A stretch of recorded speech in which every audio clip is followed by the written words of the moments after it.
नमस्कार, स्वागत है आपका हमारे YouTube चैनल में।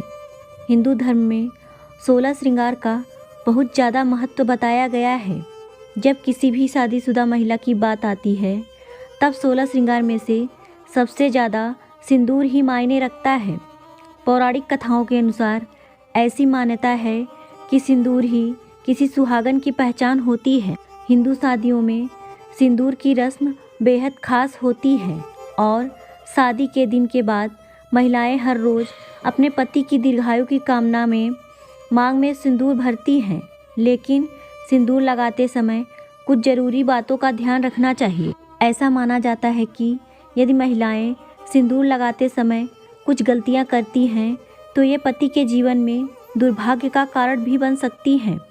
ऐसा माना जाता है कि ये गलतियां पति को कंगाल तक बना सकती हैं। आइए जानते हैं कि मांग में सिंदूर लगाते समय कौन कौन सी गलतियां करने से बचना चाहिए। इससे पहले अगर आपने हमारे चैनल को सब्सक्राइब नहीं किया है तो कर लीजिए।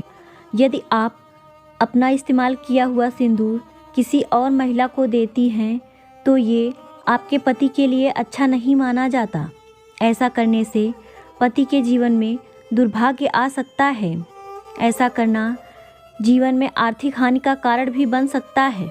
सिंदूर को हिंदू धर्मशास्त्र में बहुत ही पवित्र माना जाता है और ऐसा माना जाता है कि इसे कभी भी बिना नहाए मांग में नहीं लगाना चाहिए।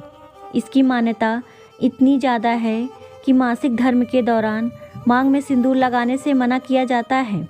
सिंदूर की पवित्रता बनाए रखने के लिए यह बहुत ज़रूरी है। वैसे तो नहाने के बाद ही सिंदूर लगाना चाहिए, लेकिन कभी भी गीले बालों में सिंदूर नहीं लगाना चाहिए।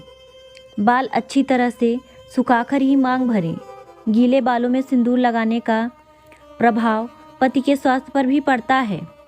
ऐसी मान्यता है कि किसी के पैसे से खरीदा हुआ सिंदूर कभी भी ना लगाएं। ऐसा करने से पति के जीवन में धन हानि हो सकती है। हालांकि आप किसी खास रिश्तेदार यानी कि सासू माँ या ससुराल के अन्य किसी रिश्तेदारों जैसे जेठानी या ननद का उपहार में दिया हुआ सिंदूर इस्तेमाल कर सकती हैं। कई महिलाएं सिंदूर लगाती हैं लेकिन उसे बालों से छिपा लेती हैं जिससे वो दिखाई ना दे। लेकिन ऐसा करने से पति को जीवन में असफलता मिल सकती है। हमेशा सिंदूर मांग के बीचों बीच लगाएं, लेकिन ध्यान में रखें कि सिंदूर कभी भी किसी बाहरी के सामने नहीं लगाना चाहिए।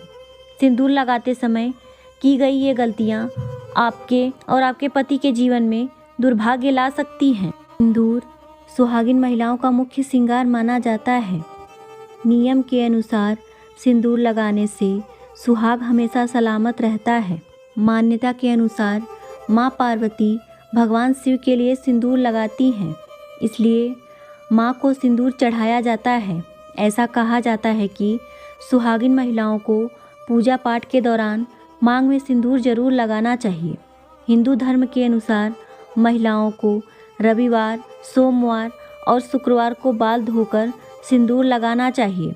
सिंदूर लगाने से पहले माँ गौरी को सिंदूर जरूर चढ़ाना चाहिए। माना जाता है कि माँ गौरा को चढ़ाया हुआ सिंदूर लगाने से अखंड सौभाग्यवती का वरदान मिलता है। पति की लंबी उम्र के लिए महिलाएं कई तरह के व्रत रखती हैं, जैसे करवा चौथ, वट सावित्री पूजा और तीज। ऐसे में इन व्रत के दौरान सिंदूर जरूर लगाना चाहिए। यह व्रत सुहागिन महिलाओं के लिए बेहद शुभ माने जाते हैं। शास्त्रों के अनुसार मंगलवार का दिन हनुमान जी का दिन होता है।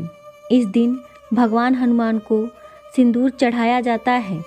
हनुमान जी ब्रह्मचारी हैं। पौराणिक कथाओं की माने तो एक बार हनुमान जी ने अपने शरीर में माता सीता का सिंदूर लगा लिया था। तभी से मंगलवार के दिन महिलाओं को सिंदूर लगाने की मनाही है। हनुमान जी ब्रह्मचारी थे, इसलिए जिस दिन उन्हें सिंदूर चढ़ाया जाता है उस दिन महिलाओं को सिंदूर नहीं लगाना चाहिए। इसलिए आपको सिंदूर लगाते समय इन सभी बातों का मुख्य रूप से ध्यान रखना चाहिए। धन्यवाद।